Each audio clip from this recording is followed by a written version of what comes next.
Lawmakers this afternoon voted on the finance bill in its second reading on Thursday. 204 members of parliament were in favour of it advancing to the next stage. 115 were opposed to it. The bill now moves to the committee stage ahead of the third and final reading next week. Nick Mudimba reports from Nairobi on a day that saw some fairly tense scenes across the country. The second demonstration in a week.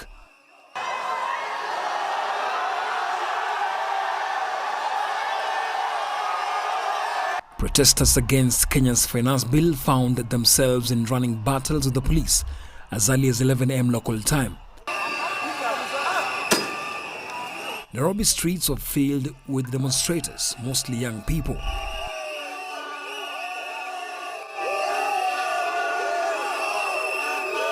We have to reject the finance bill. The problem is not even about the taxing. But if you're not going to create jobs, how are you going to overtax us and you are not providing any avenue to add money for them to take? We want to reject the bill until they can come out with a plan to save our country and for us to feel like we are being taken care of and being represented. We want to reject the bill. We need to continue with the demonstrations. We are suffering in this country. The president took power, but now he wants to lead us by force. This is very unfair. Kenya's presidency announced on Tuesday the removal of proposed levies on bread, car ownership, as well as financial and mobile services, prompting a warning from the Treasury of a $1.5 billion shortfall as a result of the budget cuts. We have made proposals to the legislature. The legislature have interrogated those proposals. The public has interrogated those proposals. The public have recommended, through public participation, their feelings, their ideas, their suggestions, and because the people's representatives have listened to the people through public participation, they have adjusted the proposals from the executive. Now instead, Kenya's government has decided to increase fuel prices and export taxes to fill the void left by the changes. In a country that's already battling a high cost of living, critics say this will only make daily life more difficult. Instead of introducing the taxes, they should reduce corruption. They should not mismanage our money. There's corruption from county government, parliament to executive. This was the largest demonstration in years, and the young people in Kenya hope to pile more pressure on the government. Nick Mudimba, CGTN, Nairobi, Kenya. All right, then let's dig into the nuances of that finance bill and the spending plan that it's essentially backing. Jared Osoro is a financial sector economist at FSD Africa, is joining us now live on the program from the Kenyan capital. So, Jared, let's start with the sector that you cover most. The Finance Committee proposed some changes to the finance bill, including leaving excise duty on mobile money fees essentially unchanged. The initial draft was to raise it from 15% to 20%, and they also dropped new proposals to impose taxes on bank transactions. But do these proposed changes go far enough in expanding financial inclusion rather than retarding it? Yeah, thanks, Rama, for the invitation. And I think those are very important aspects that you raised insofar as the finance bill is concerned. I think if you step back, you realize that over time, the entrenchment of financial inclusion has been associated with an increase in taxes on financial services.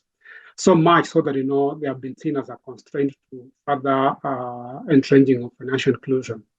What has started to happen now is a situation where the more you continue taxing financial services, the more you constrain their uptake.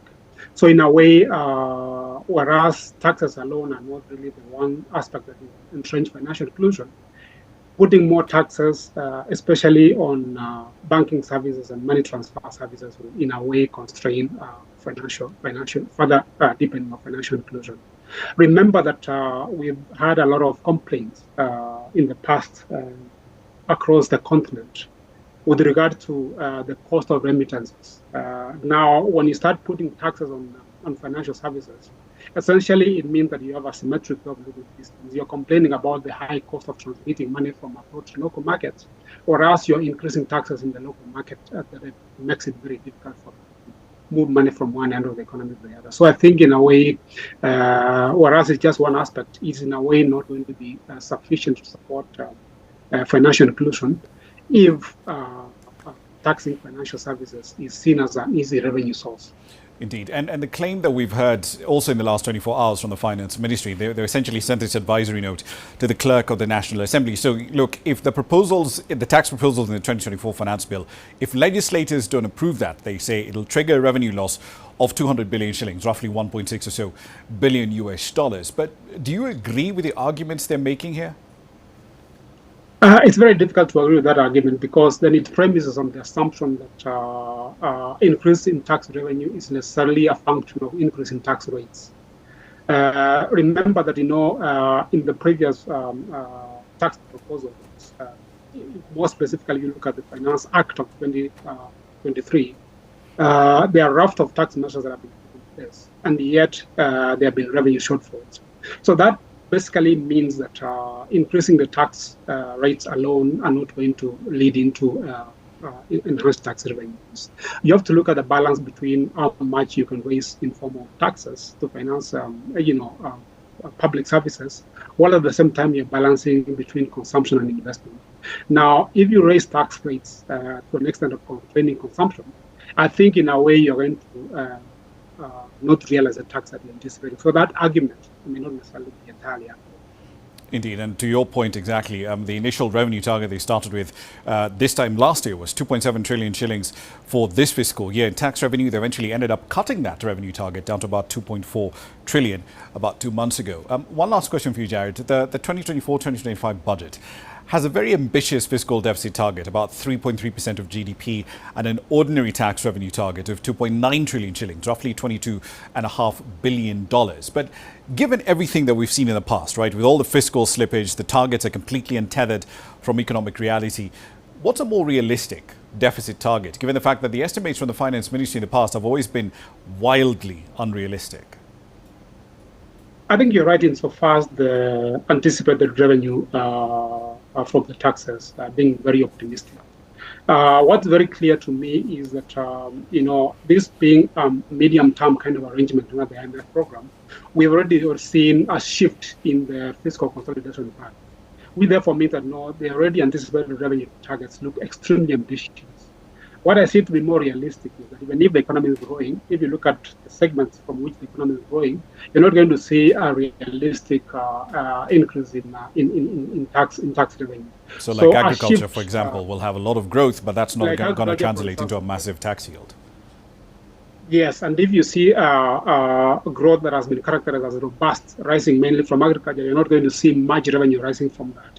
On that backdrop, then I anticipate that the fiscal deficit or share of GDP is not going to be as ambitious as realized. I actually see it being still well above 5% equivalent of our GDP, and therefore making the fiscal consolidation path that the Treasury is projecting to be extremely ambitious.